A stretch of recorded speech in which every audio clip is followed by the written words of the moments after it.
it's Sandra from Asexualize My Asexual Life. How are you doing on this fine day? This is a place to be for education about asexuality, all things asexual. I share my asexual life journey in order to help you in yours.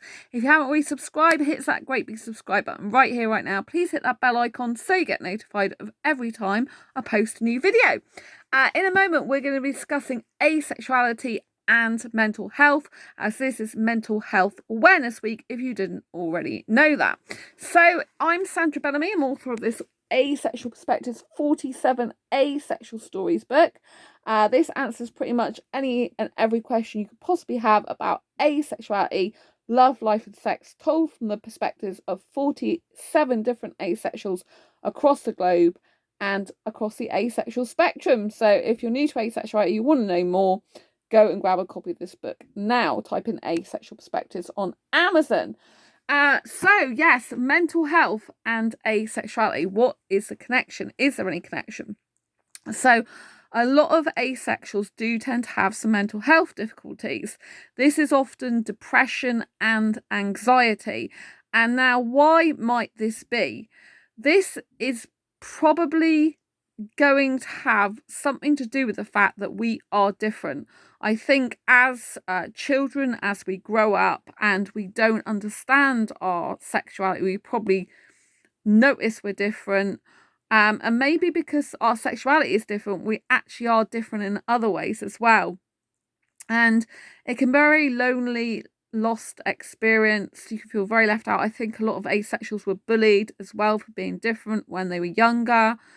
And, you know, it can be very, very traumatic if you have experienced anxiety, depression, or if you've had, any sort of bullying going on and that type of thing. Now, one thing that's really, really horrible is people start accusing asexuals of being asexual because of trauma.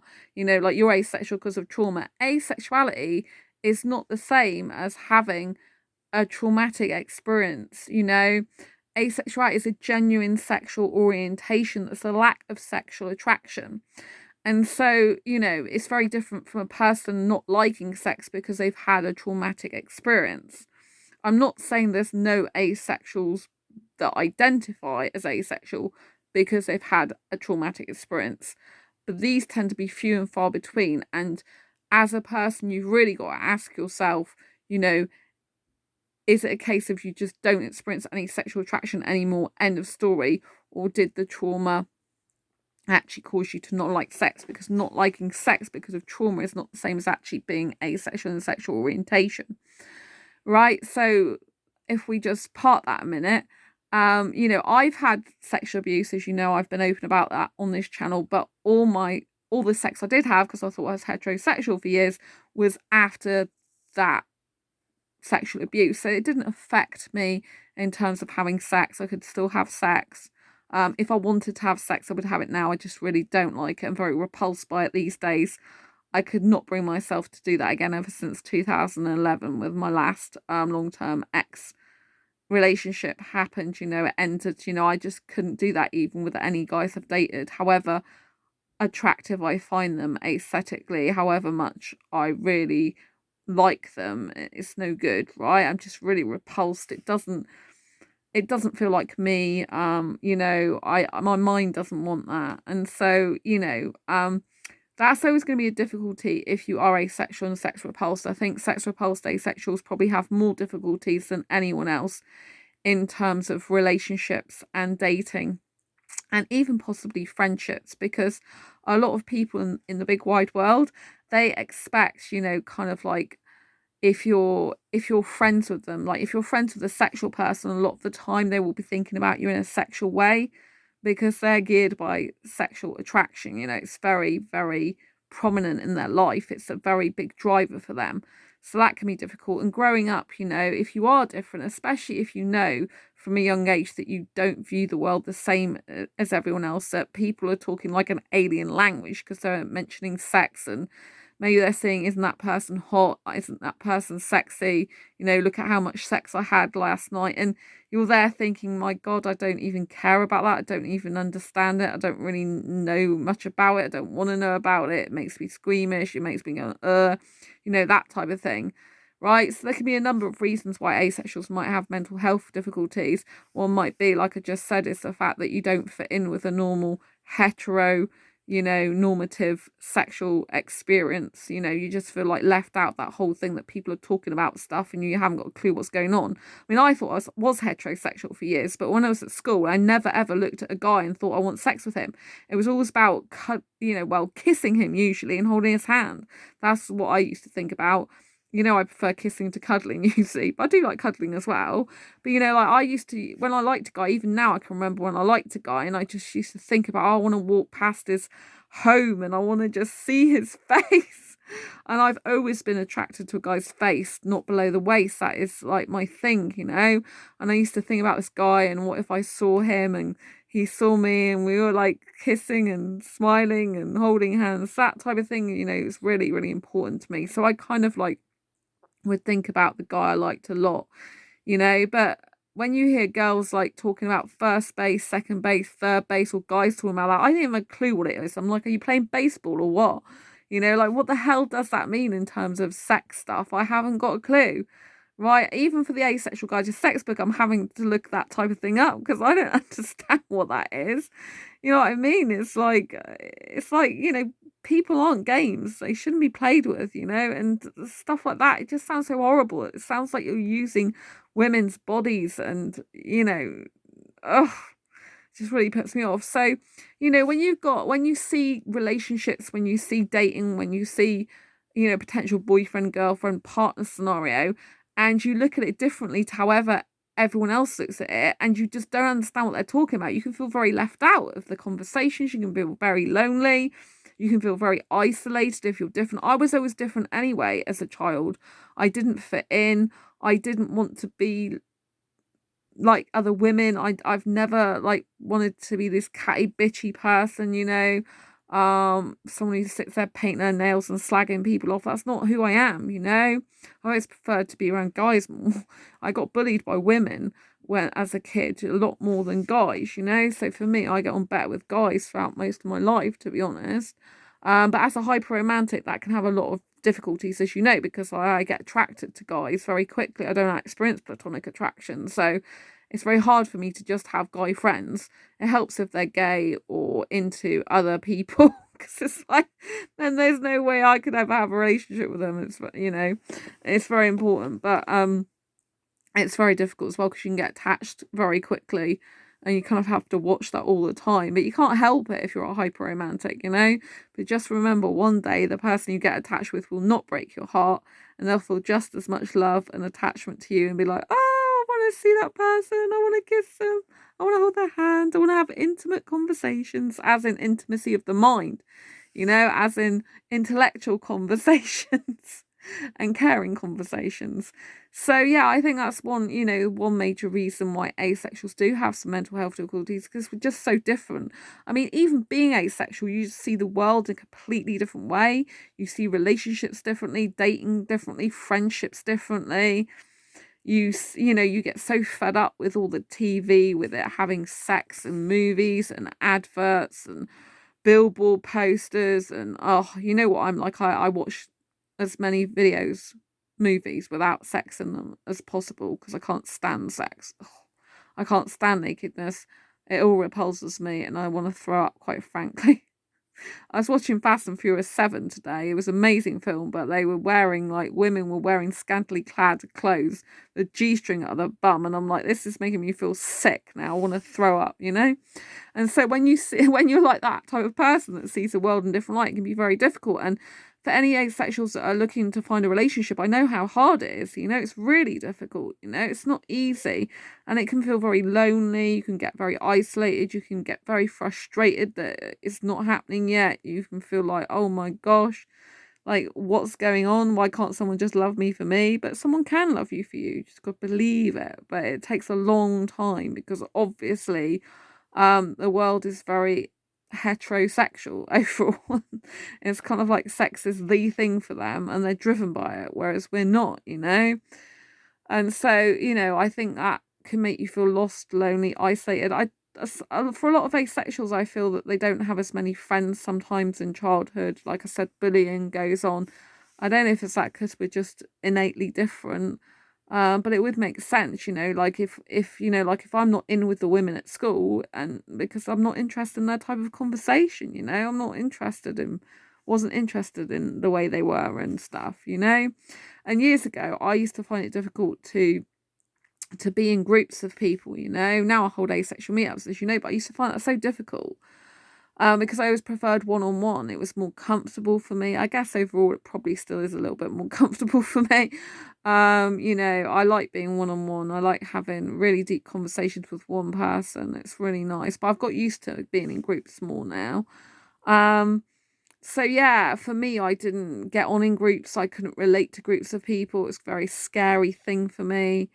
Um, and I was very isolated. I was very depressed, and I think depression for me stemmed from a lack of self-love years ago, and feeling that no one loved me, no one cared. And I think some asexuals can feel like that. They can feel just like no one cares about them, no one loves them for who they are. They can feel shunned from the world. They can feel like, even some of my asexual friends that I see posting in groups, on Facebook, some of their relatives are really horrible to them because they're not normal, and they see the world in a different way, and they see relationships in a different way. So, the people that are family are being mean to one of my asexual friends, particularly, her family's like, oh, you're not normal, and they start saying stuff like, she's aromantic, and they start saying stuff like, oh, you can't love, and all this. It's a load of rubbish, right? Every type of love is different, and it's just as beautiful, right?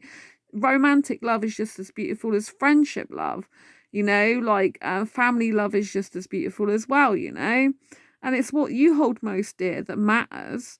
So, it's just a shame that people can't understand their beauty in this world. Like, I didn't used to think I was beautiful. Now I think I'm beautiful. Now I love my life. I love myself.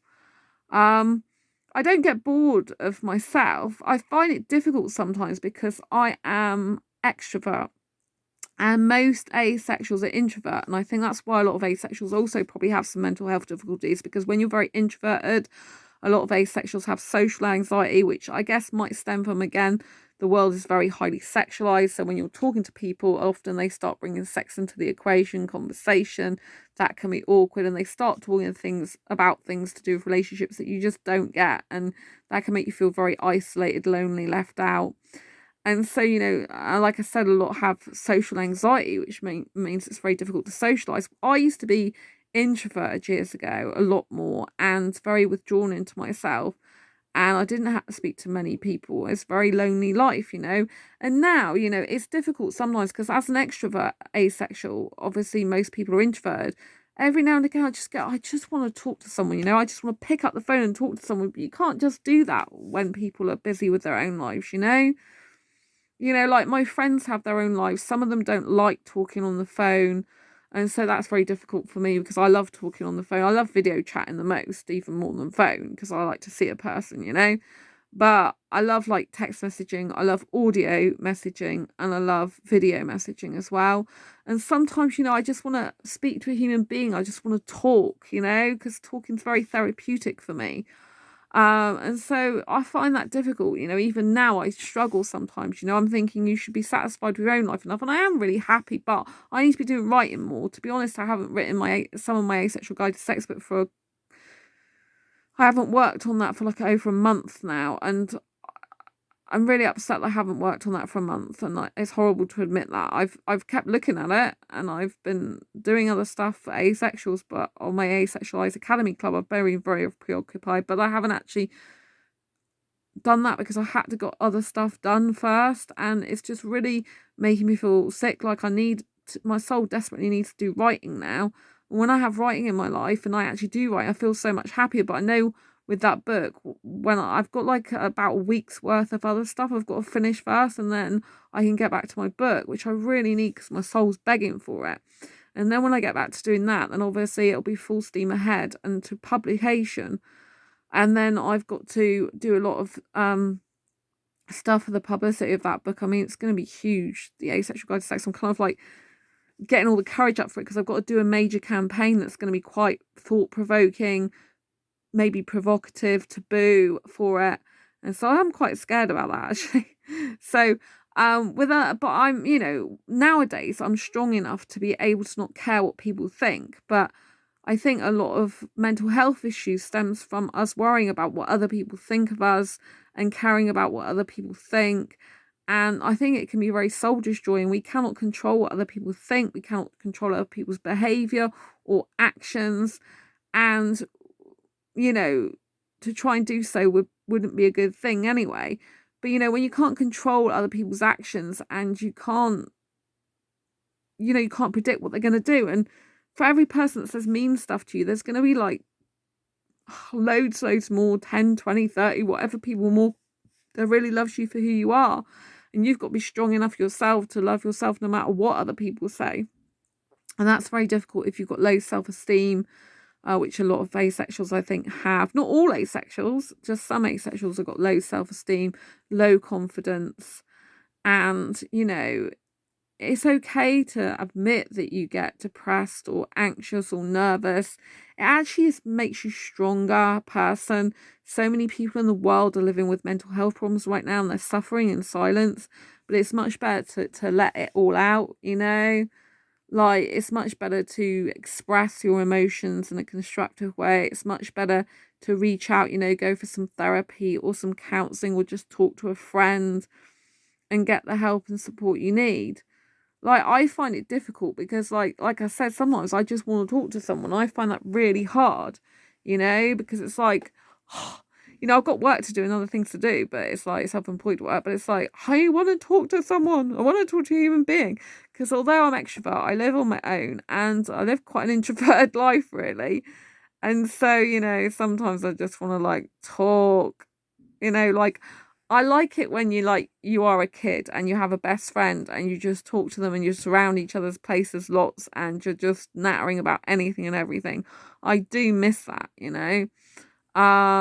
I mean, my friend Andy's been coming around to help me because I've broken my ankle, as they've been coming around a couple of times each week, and that's really helped me because not only have they been doing my food shopping and stuff for me, we've been able to chat about anything and everything, and that's been really cool. But I could do with some more of the chatting about anything and everything, but then sometimes I'm like, oh, I'm so busy, I've got too much to do, so it's kind of like, it's getting a balance, isn't it? I think that's what life's all about. It's all about balance. It's about balancing your mental health with other things in your life. Mental health is health, and the mind is everything. And trying to keep this healthy and sane is not easy task, because life is a struggle. And growing up, I thought, life was going to be easy, I guess. And then I had a hard lesson in life and I wasn't expecting it. So I think sometimes we could do with, people saying that if life's a struggle, that's fine. It's meant to be a struggle. It's challenging and you can overcome any challenges and obstacles in your life, And you can, like if you're listening to this now, you've survived a hell of a lot, right? You've grown stronger because of it. You're here right now to tell the tale. And so you have to appreciate and give yourself some credit for all the hard times you've overcome. All the hard times you overcome. So in order to make yourself happier, which is what you need to do to overcome depression, you need to actually discover what makes you happy. And you need to write a list of all the things that make you happy and then do them every single day as much and as often as possible, and try and get them so that most things are self-reliant, they're reliant on you making yourself happy, because we cannot get happiness from others as such. We have to create the happiness within ourselves first and foremost, because like I said, people have got their own lives. They can't always be there when you want them to be there, and they may have struggles of their own, and difficulties of their own. So sometimes we do just have to be with ourselves. Sometimes we just have to cry to ourselves. It could be a bit sad saying that, but like sometimes you just have to have a good cry, and if there's no one else around, you've got to do it, because you kind of want to get all that tension, all that upset and pain out. You don't want to hound it in. And then you need to just kind of do things that make you happy. Like for me, I love watching movies usually, but like Fast and Furious is great. I loved it. But then obviously the guy that was in it, one of the actors died and they had a tribute at the end and that made me sad. I was really happy and enjoyed the movie until they had the tribute at the end. I knew it was coming and I knew it probably made me feel sad, but I thought I could handle it. But I'm like, no, you're still feeling sad. So, being different is great. I think it's beautiful. But it's not always easy, and some asexuals I know I've seen it post in groups, they really just wish they weren't asexual. They wish they were normal so they could be in normal heterosexual relationships, because obviously it'd make life a lot easier for them, because predominantly the world's heterosexual still, and so it's tough. So we just got to remember that in order to overcome depression, the antidote to depression is happiness. And and depression loves negativity. It feeds on negative emotions. It likes to get comfortable. It likes you to live in fear. It likes you to not want to change anything, and it kind of like tries to rule your life, right? So you've got to do the opposite. You've got to create a happy list. I mentioned this in my Asexualized Academy Club recently, which is a list of at least 10 things that you makes you happy, and do as many of them each and every day as you possibly can. You should be, like I said, getting some professional help if you need it, working out what you want in life, because we can get drawn so much into what other people want us to do, want us to be. But if it's not making you happy, your core being, in essence, it's not going to be good for you.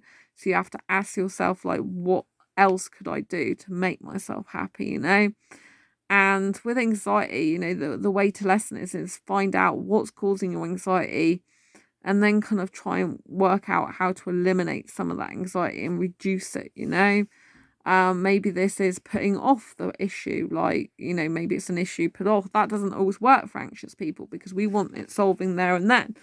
Find out the people who you talk to who understand anxiety, right?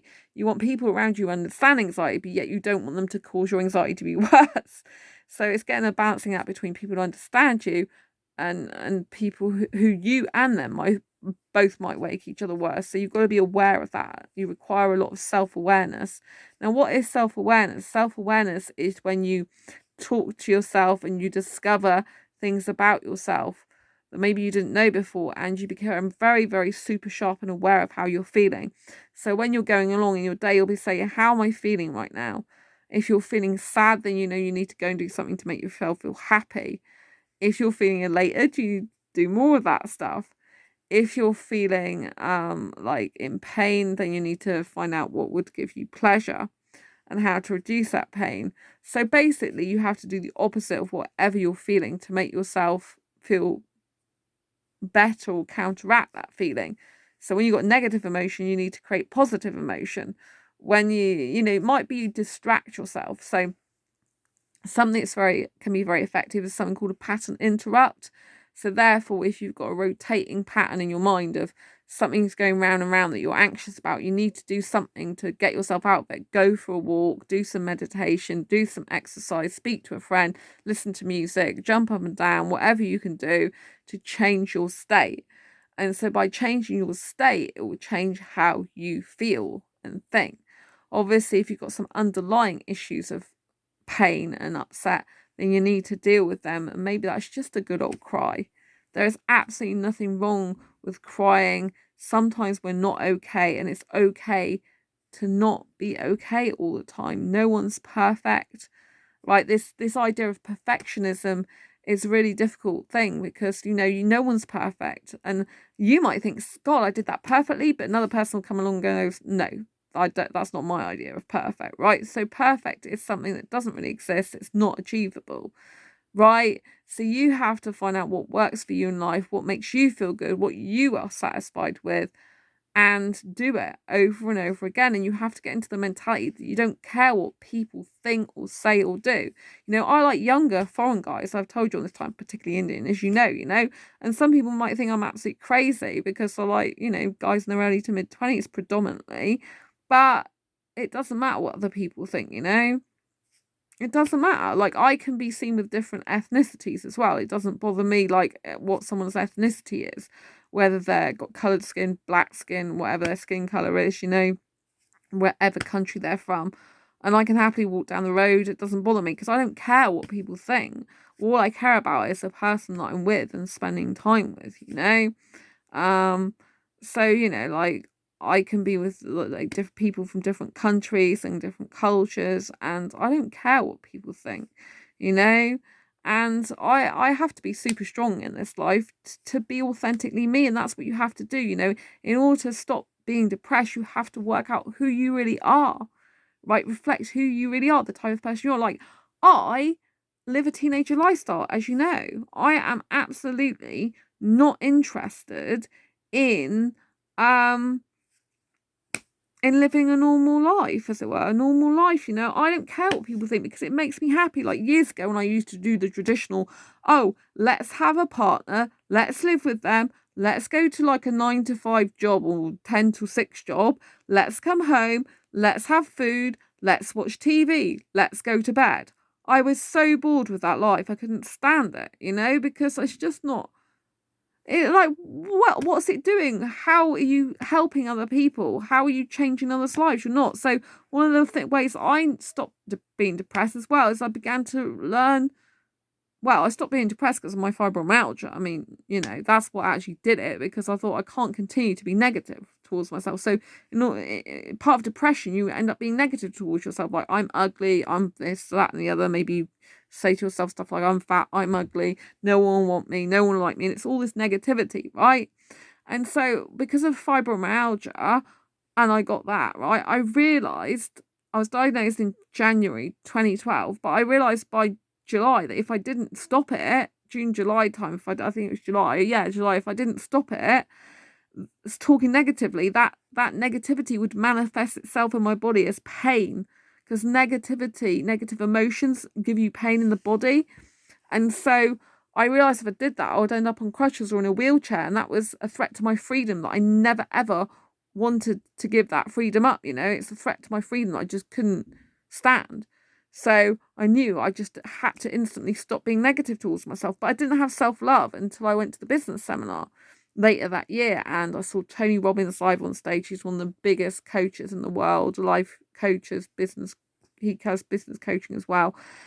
And he just completely changed my life. And he taught us how to change our state, which is like to music, jump up and down, like run around. We had to run around hugging people. That was very weird because I only used to ever hug my parents' goodbye boyfriend at the time. And so that was really weird. But I got used to doing that. I got used to hugging strangers, not cuddling them. Don't agree with that. Hugging them, like hello and goodbye. And so, that was very interesting. And, and it was then that I got on my self-love journey, because I didn't even think I was worth anything. I thought, I felt pretty worthless, like I haven't really got anything to offer the world. And then I began to see at the seminar,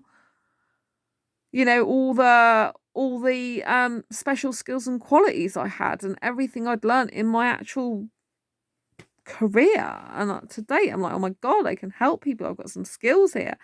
And most importantly, with Tony Robbins, I had like a epiphany moment, and that was that I meant to be like a teenager. That actually my truth and my authentic self is being like a kid, like being young and vibrant and energetic. And I needed to go back to being that way. I needed to listen to dance music. I needed to jump up and down. I needed to be this vibrant, happy young girl that I was always born to be. That the old me wasn't me anymore. It wasn't who I was truly am. So where most people, as they get older in birth certificate age, they tend to get older all over overall. With me, it was completely different. I realized I had to be younger. I realized that this life I've been leading was too old for me.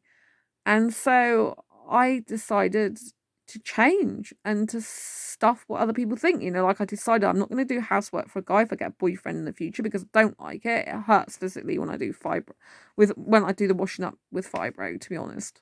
That's why I buy paper plates and stuff. I can't be doing with it, because I'm a career girl anyway. I'm not, I don't, if a guy comes into my life, he should keep my life as happy as I make my life myself, or happier, not take anything away. And most of the guys I know, they just have pots and pans everywhere. It's like, I use foiled tin trays that I can chuck away. I use paper plates that I can chuck away on purpose, so I don't have to spend time washing up.